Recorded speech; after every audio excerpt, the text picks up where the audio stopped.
வருமானம் வரும். டெய்லி குடிச்சிக்கிட்டு குடிச்சிட்டு சரியாக காசு தர மாட்டேன். சம்பளம் வாங்கும்போது நான் நிறைய காலம் வச்சுட்டு வீட்டில் ரொம்ப கொடுமையாக வச்சுட்டு இருந்தேன், நடத்திக்கிட்டு இருந்தேன். அப்போது எனக்கு ஏசுனருக்கு அப்போ எனக்கு கிறிஸ்துவில் சேர்ந்தான்னு ஏசுனருக்கு வந்தது. திடீர்னு வீட்டில் கேட்டாங்க, எனக்கு ஏசுனால்ப்பா இருக்குது, வீட்டில் ரொம்ப நிம்மதி இல்லாத இருக்கிறாங்க, சரி நம்ம கிறிஸ்துவில் போகலாமா அப்படின்னு. சரி வீட்டில் சொல்லி இப்போ பார்க்கலாம், எப்பப்பாலும் இதே மாதிரி டெய்லி குடிச்சிட்டு இந்த நாள் ஃபுல்லாக இதே வந்துட்டு இருக்கிறேன், சம்பளமாக வீட்டில் கொடுக்க மாட்டேன். நான் ரொம்ப நிம்மதியில்லாத வாழ்ந்தேன். டெய்லியும் குடிச்சிக்கிட்டு டெய்லியும் சந்தோஷம் இல்லாத இருந்தேன். வீட்டில் குடிச்சிட்டு இருந்தாங்க, நான் ஒண்டி தான் ஜாலியாகவே ஜாலியாகவே வாழ்ந்துகிட்டு இருந்தேன். வீட்டில் நிம்மதி இல்லாத இருந்தேன். எனக்கு அலங்கார வாசல் ஆண்டவர் ஐயா கிட்ட வந்து சேர்ந்தோம். ஐயா எனக்கு மனசு நிம்மதி இல்லை ஐயா, நாங்கள் ரொம்ப கெட்டு போயிட்டேன், நான் வீட்டில் நிம்மதி இல்லாத இருக்கேன்.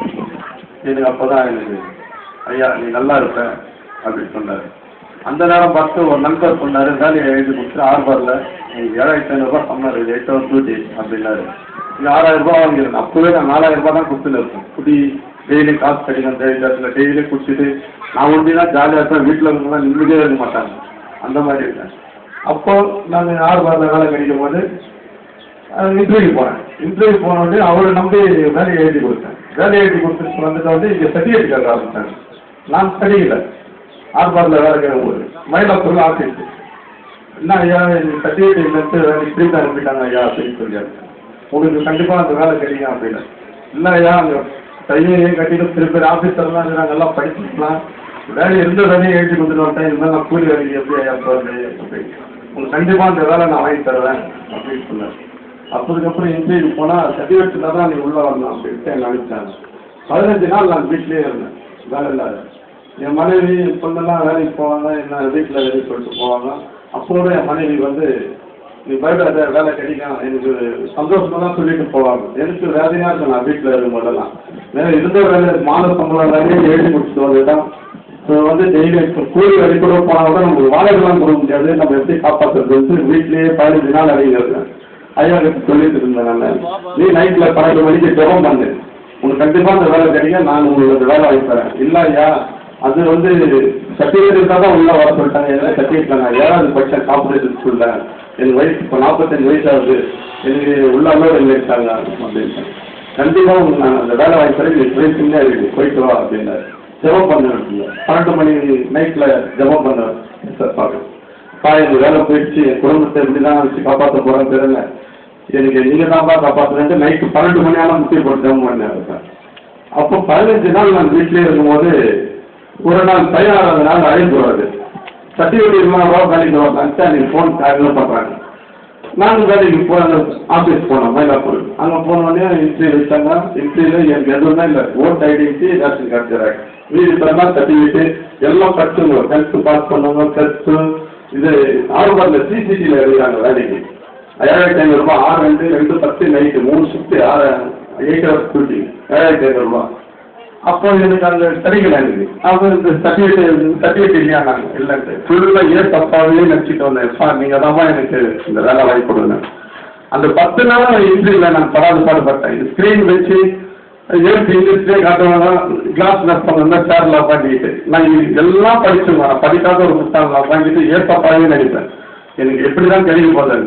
எல்லா இன்டர்வியூவில் எழுதும்போது நண்பர்லாம் எழுதி கொடுப்பாங்க இங்கிலீஷில், அதை வச்சு நான் எப்படி இன்டர்வியூவில் பாஸ் ஆகி அப்படி அந்த எழுத்து காட்ட சொல்லும் போது ஏபிசிடியில் கூட நான் மேஜர் ஆகிட்டேன். நீ டாக்டர் மெடிக்கல் செக்அப் பண்ணணும். அப்போது ஏசப்பா நினச்சிக்கிட்டே இருந்து எனக்கு அதுலேயும் பாஸ் ஆகணும். நான் இது என்னுடைய வாழ்க்கையே நினைச்சா நான் எங்கேயோ இருந்தவன். நான் ஏசப்பா அதே மாதிரி தெரியாமையே வாழ்ந்துட்டேன். நான் ஏதோ ரோட்டில் போகும்போது கொடுத்துட்டு போவேன், பயந்துவேன். காரில் சர்ச்சையில் போனாங்கன்னா இதெல்லாம் எப்போதான் போகிறாங்க அப்படிலாம் நான் பயந்தேன். நான் கையிலையும் மலைக்கு போனேன் 5 வருஷம். ஐயப்பா மலைக்கு போய் நான் 5 வருஷம் பெரியப்பா தான் போயிட்டு வருவேன். போயிட்டு வரணும் இல்லையோ வீட்டில் ஒரு பாவம் என் கூட இருந்து கஷ்டப்பட்டு எல்லா வேலையும் செஞ்சுங்க இருப்பாங்க. நான் போயிட்டு வந்து வீட்டில் பூஜை போடணும் இல்லையா, நான் வழியில முடிய வச்சு நான் போட்டுருவேன் பூஜை. அந்த மாதிரி நான் வீட்டில் ரொம்ப வீட்டில் சண்டை போட்டு நான் போக மாட்டேன். நான் வீட்லேயே நான் குடும்பக்காரனாகவே வாழ்ந்தேன்.